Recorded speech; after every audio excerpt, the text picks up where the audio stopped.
Good morning, students, and Assalamu alaikum. In the name of Allah, the most kind, the most merciful, I am your teacher, Miss Pakiza Jafri. So, how are you? I wish you all the best. So, before starting our regular study, we must not forget as our routine practice of the learning ethics. So, as we discussed earlier, our topic is namaz. Is very necessary for all of us. Please keep yourself a regular person of saying your prayers. Well, we are going to learn about the particles model of the matter. So please open your books, page number 126. Now please focus yourself on your book. Our first topic is the development of the particles model of matter. Students, as you know, since early scientists could not directly observe that tiny discrete particles that made up of matter, they had to make inference about their existence from their observations. Brownian motions, diffusion provide the scientists with their necessary evidence. So today it is very possible to observe the tiny discrete particles made of the using advanced instruments such as the scanning tuning microscope. This provide clear evidence that the Democritus hypothesis that matter is made up of discrete particles was correct.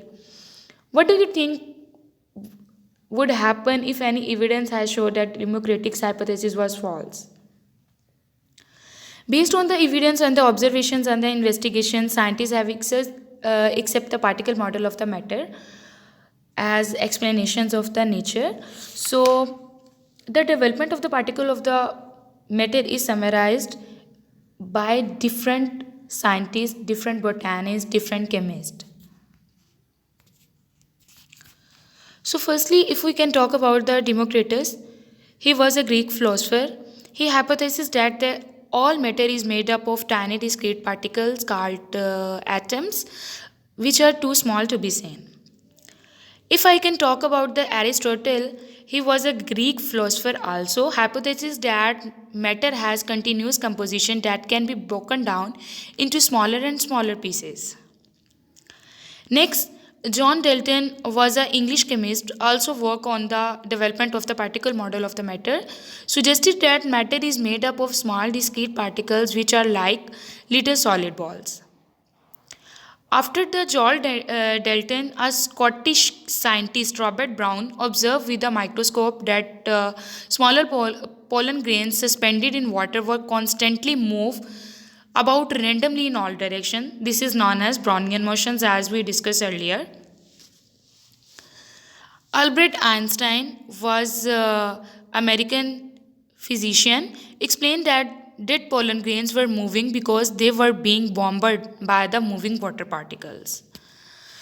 So, students, a model help us to explain the understanding natural phenomena. A model can be justified by new evidence gathered from the improvement in technology. So, if we can taking example, the inventions of the scanning tunneling microscope provide the support to the particle model of the matter, and existing models can be revised or replaced by the other model if the new model is found to be better in explaining the phenomena. Scientific theories and models are work in the progress. Scientists are constantly coming with the new theories and models, as you know, to help us explain the understanding the nature. Basically, all of we are reading science, and science is the study of nature. Very often, it requires the work of the many scientists over many years to come up with the feasible theory of or model.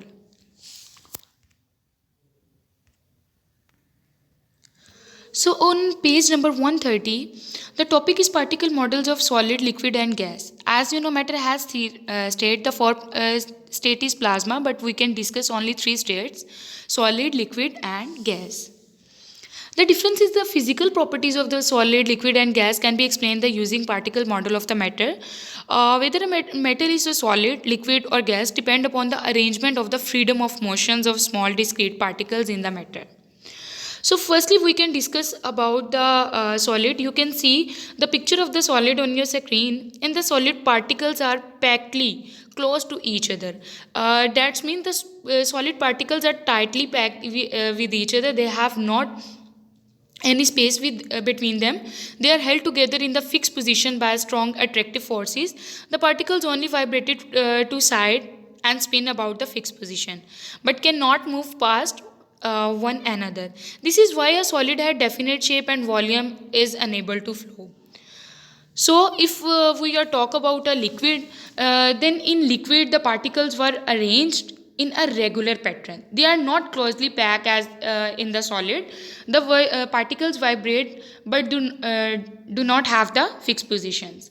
They move around one another. This is explained why a liquid can flow and take the shape of the container it's filled.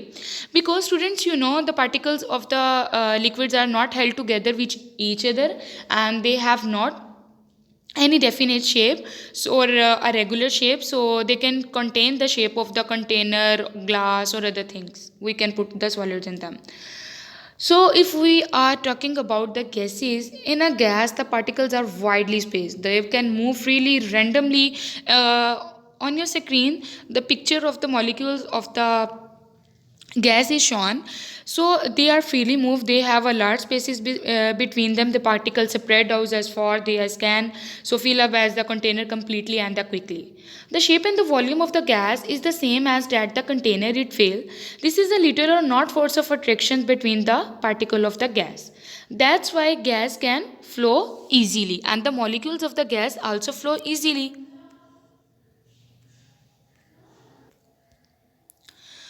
So students, at the end your home task is that on page number 137 and 138 there are the review questions. Question number 2 to 4 is your homework.